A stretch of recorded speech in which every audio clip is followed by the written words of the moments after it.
Hello, Jessica Hyland's Confidence Coach. I wonder what you do out of habit. This morning I got into the car and my petrol gauge was on half, and to me that's an indication to go and fill up with petrol. Now, the reason for that is my first car that I had over 30 years ago, the petrol gauge used to go full, and it used to go slow to half, and then it used to go really quickly after that. So I got used to, I had to fill up when it got to half because I didn't know how quickly it was going to go after that. Now, I've had lots of different cars since then, but still, because that was the first car I had, the rules, if you like, that were set in my mind at that time are the rules for driving. I admit I don't go into first gear when I'm going up a steep hill anymore. I don't have to do that. But, you know, this fuel gauge thing was one of the things that has stuck with me. And very often our first experience of a particular situation is something that sets the rules for any future similar experience. So, for example, maybe, let's say you've had half term from school and your best friend in the world, you've been best friends for, like 2 months or something, which, you know, at 7 years old is a long time. That's a big proportion of your life at that time.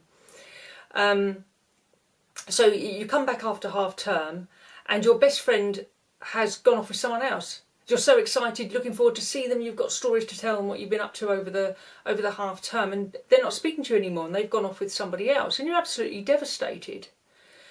Now, that might be one scenario. Another scenario might be where you've heard that they've got a new best friend, and so you're preparing yourself when you go back after half term and think, right, I'm going to get in first. So you go off with somebody else first and you ignore them, and your ex-best friend then is the one who's devastated.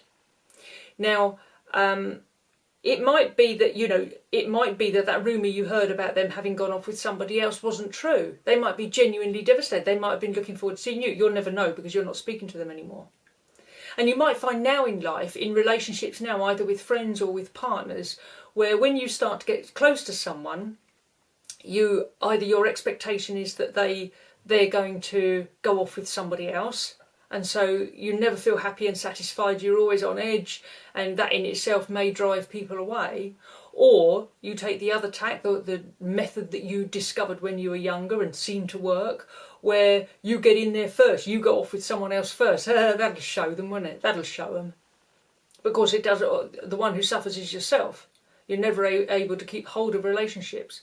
Now, whatever it might be for you, where you're doing something out of habit and not out of the present situation necessitating it, when you find yourself doing something like that, stop and think about it and think, why are you doing that? Why are you taking that action? Is it really necessary for the situation that you're in now? Or are you just doing it out of habit? So have a think about that next time you go to do something, or something that is potentially going to, have a negative effect on something that's going on for you at the moment. So yeah, if you need any help with that, you know where I am. But otherwise, I do wish you all the best in thinking about it. If you could think back to why that habit started, you may find that it will disappear on its own. There may be some work to do, but you may find it will just go in the realisation of where it stems from. So I wish you all the best with that, and look forward to speaking soon. Bye for now.